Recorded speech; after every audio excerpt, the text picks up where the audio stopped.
Guy de Maupassant, Boule de Suif, partie 1. Pendant plusieurs jours de suite, des lambeaux d'armée en déroute avaient traversé la ville. Ce n'était point de la troupe, mais des hordes débandées. Les hommes avaient la barbe longue et sale, des uniformes en guenilles, et ils avançaient d'une allure molle, sans drapeau, sans régiment. Tous semblaient accablés, éreintés, incapables d'une pensée ou d'une résolution, marchant seulement par habitude, et tombant de fatigue sitôt qu'ils s'arrêtaient. On voyait surtout des mobilisés, gens pacifiques, rentiers tranquilles, pliant sous le poids du fusil. Des petits mobelots alertes, faciles à l'éprouvante et prompts à l'enthousiasme, prêts à l'attaque comme à la fuite, puis au milieu d'eux, quelques culottes rouges, débris d'une division moulue dans les grandes batailles. Des artilleurs sombres alignés avec des fantassins d'hiver, et parfois le casque brillant d'un dragon, aux pieds pesants, qui suivait avec peine la marche la plus légère des lignards. Des légions de francs-tireurs aux appellations héroïques, les vengeurs de la défaite, les citoyens de la tombe, les partageurs de la mort, passaient à leur tour avec des airs de bandits. Leur chef, ancien commerçant en draps ou en graines, ex-marchand de suie ou de savon, guerriers de circonstance nommés officiers pour leurs écus ou la longueur de leurs moustaches, couverts d'armes, de flanelles et de galons, parlaient d'une voix retentissante, discutaient plans de campagne et prétendaient soutenir seuls la France agonisante sur leurs épaules de fanfarons. Mais ils redoutaient parfois leurs propres soldats, gens de sac et de cordes, souvent braves à outrance, pillards et débauchés. Les Prussiens allaient rentrer dans Rouen, disait-on. La garde nationale, qui depuis 2 mois faisait des reconnaissances très prudentes dans les bois voisins, fusillant parfois ses propres sentinelles, et se préparant au combat quand un petit lapin remuait sous les broussailles, était rentrée dans ses foyers. Ses armes, ses uniformes, tout son attirail meurtrier, dont elle épouvantait naguère les bornes des routes nationales à 3 lieues à la ronde, avait subitement disparu. Les derniers soldats français venaient enfin de traverser la Seine pour gagner Pont-Audemer par Saint-Sever et Bourg-Achard. Et marchant après tous, le général désespéré, ne pouvant rien tenter avec ses loques disparates, éperdu lui-même dans la grande débâcle d'un peuple habitué à vaincre et désastreusement battu, malgré sa bravoure légendaire, s'en allait à pied entre 2 officiers d'ordonnance. Puis, un calme profond, une attente épouvantée et silencieuse avait plané sur la cité. Beaucoup de bourgeois bedonnants, émasculés par le commerce, attendaient anxieusement les vainqueurs, tremblants qu'on ne considérât comme une arme leur broche à rôtir ou leur couteau de cuisine. La vie sembla arrêtée. Les boutiques étaient closes, les rues muettes. Quelquefois, un habitant, intimidé par ce silence, filait rapidement le long des murs. L'angoisse de l'attente faisait désirer la venue de l'ennemi. Dans l'après-midi du jour qui suivit le départ des troupes françaises, quelques ulans sortis d'on ne sait où traversèrent la ville avec célérité. Puis, un peu plus tard, une masse noire descendit de la côte Sainte-Catherine, tandis que 2 autres flots d'envahisseurs apparaissaient par les routes de Tametal et de Bois-Guillaume. Les avant-gardes des 3 corps, juste au même moment, se joignirent sur la place de l'hôtel de ville, et par toutes les rues voisines l'armée allemande arrivait, déroulant ses bataillons qui faisaient sonner les pavés sous leurs pas durs et rythmés. Des commandements, criés d'une voix inconnue et gutturale, montaient le long des maisons, qui semblaient mortes et désertes, tandis que derrière les volets fermés, les yeux guettaient ces hommes victorieux, maîtres de la cité, des fortunes et des vies de par le droit de guerre. Les habitants, dans leurs chambres assombries, avaient l'affolement que donnent les cataclysmes, les grands bouleversements meurtriers de la terre contre lesquels toute sagesse et toute force sont inutiles. Car la même sensation reparaît chaque fois que l'ordre établi des choses est renversé, que la sécurité n'existe plus, que tout ce que protégeait les lois des hommes ou celles de la nature se retrouve à la merci d'une brutalité inconsciente et féroce. Ce tremblement de terre écrasant sous les maisons croulantes un peuple entier. Le fleuve débordé qui roule les paysans noyés avec les cadavres des bœufs et les poutres arrachées au toit, ou l'armée glorieuse massacrant ceux qui se défendent, emmenant les autres prisonniers, pillant au nom du sabre et remerciant un dieu au son du canon, sont autant de fléaux effrayants qui déconcertent toute croyance à la justice éternelle. Toute la confiance qu'on nous enseigne en la protection du ciel et la raison de l'homme. Mais à chaque porte, des petits détachements frappaient, puis disparaissaient dans les maisons. C'était l'occupation après l'invasion. Le devoir commençait pour les vaincus de se montrer gracieux envers les vainqueurs. Au bout de quelque temps, une fois la première terreur disparue, un calme nouveau s'établit. Dans beaucoup de familles, l'officier prussien mangeait à table. Il était parfois bien élevé et par politesse plaignait la France, disait sa répugnance en prenant part à cette guerre. On lui était reconnaissant de ce sentiment, puis on pouvait un jour ou l'autre avoir besoin de sa protection. En le ménageant, on obtiendrait peut-être quelques hommes de moins à nourrir. Et pourquoi blesser quelqu'un dont on dépendrait tout à fait ? Agir ainsi serait moins de la bravoure que de la témérité. Et la témérité n'est plus un défaut des bourgeois de Rouen, comme autant des défenses héroïques où s'illustra leur cité. On se disait enfin, raison suprême tirée de l'urbanité française, qu'il demeurait bien permis d'être poli en son intérieur, pourvu que l'on ne se montrât pas familier en public avec le soldat étranger.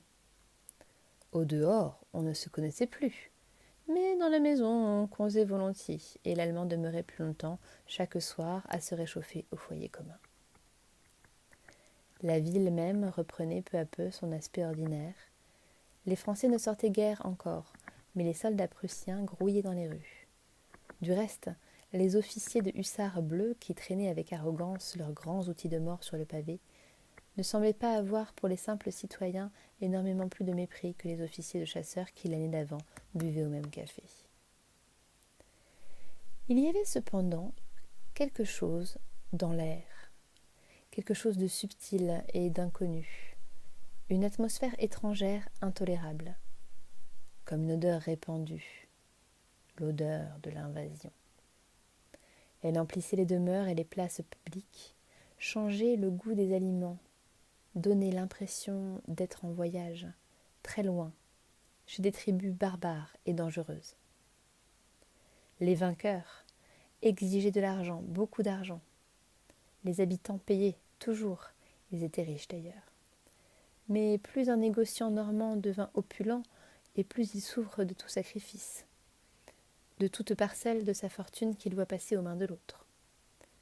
Cependant, à 2 ou 3 lieues sous la ville, en suivant le cours de la rivière vers Croissé, Diepdal ou Biessard, les mariniers et les pêcheurs ramenaient souvent du fond de l'eau quelques cadavres d'Allemands gonflés dans son uniforme, tués à coups de couteau ou de savate, la tête écrasée par une pierre ou jetés à l'eau d'une poussée du haut du pont.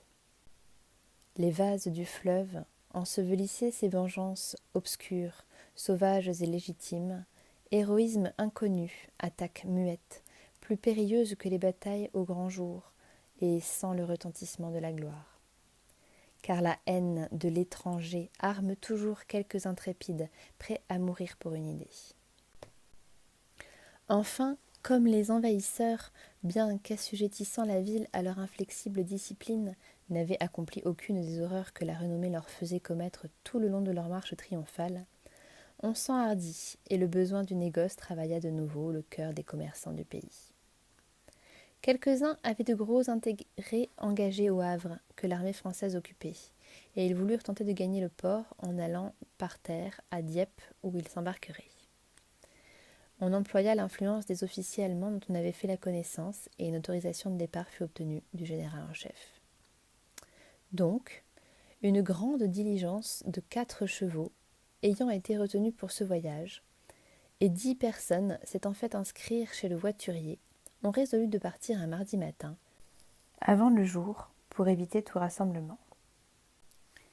Depuis quelque temps déjà, la gelée avait durci la terre, et le lundi, vers 3 heures, de gros nuages noirs, venant du nord, apportèrent la neige, qui tomba sans interruption pendant toute la soirée et toute la nuit. À 4h30 du matin, les voyageurs se réunirent dans la cour de l'hôtel de Normandie, où l'on devait monter en voiture. Ils étaient encore pleins de sommeil et grelottés de froid sous leurs couvertures. On se voyait mal dans l'obscurité, et l'entassement des lourds vêtements d'hiver faisait ressembler tous ces corps à des curés obèses avec leurs longues soutanes. Mais 2 hommes se reconnurent. Un troisième les aborda. Ils causèrent. « J'emmène ma femme, dit l'un. J'en fais autant. Et moi aussi. » Le premier ajouta. Nous ne reviendrons pas à Rouen, et si les Prussiens approchent du Havre, nous gagnerons l'Angleterre. » Tous avaient les mêmes projets, autant de complexions semblables. Cependant, on n'attelait pas la voiture. Une petite lanterne que portait un valet d'écurie sortait de temps à autre d'une porte obscure pour disparaître immédiatement dans une autre. Des pieds de chevaux frappaient la terre, amortis par le fumet des litières, et une voix d'homme parlant aux bêtes et jurant s'entendait au fond du bâtiment. Un léger murmure de grelots annonça qu'on maniait les harnais. Ce murmure devint bientôt un frémissement clair et continu, rythmé par le mouvement de l'animal, s'arrêtant parfois puis reprenant dans une brusque secousse qu'accompagnait le bruit mat d'un sabot ferré battant le sol. La porte subitement se ferma. Tout bruit cessa. Les bourgeois gelés s'étaient tus. Ils demeuraient immobiles et raidis. Un rideau de flocons blancs ininterrompu miroitait sans cesse en descendant vers la terre. Il effaçait les formes, poudrait les choses d'une mousse de glace. Et l'on n'entendait plus dans le grand silence de la ville calme et ensevelie sous l'hiver que ce froissement vague, innommable et flottant de la neige qui tombe. Plutôt sensation que bruit, entremêlement d'atomes légers qui semblaient emplir l'espace, couvrir le monde. L'homme reparut avec sa lanterne, tirant au bout d'une corde un cheval triste qui ne venait pas volontiers. Il le plaça contre le timon, attacha les traits, tourna longtemps autour pour assurer le harnais, car il ne pouvait ne se servir que d'une main, l'autre portant sa lumière. Comme il allait chercher la seconde bête, il remarqua tous ces voyageurs immobiles, déjà blancs de neige, et leur dit « Pourquoi ne montez-vous pas dans la voiture? Vous serez à l'abri au moins. » Ils n'y avaient pas songé, sans doute, et ils se précipitèrent.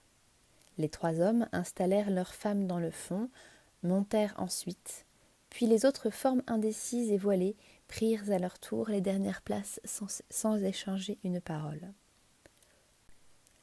Le plancher était couvert de paille où les pieds s'enfoncèrent. Les dames du fond, ayant apporté de petites chaufferettes en cuivre avec du charbon chimique, allumèrent ces appareils, et pendant quelque temps, à voix basse, elles énumérèrent les petits avantages, se répétant des choses qu'elles savaient déjà depuis longtemps. Enfin, la diligence étant attelée avec 6 chevaux au lieu de 4 à cause du tirage plus pénible, une voix du dehors demanda « Tout le monde est-il monté ?» Une voix du dedans répondit « Oui ». Léon partit.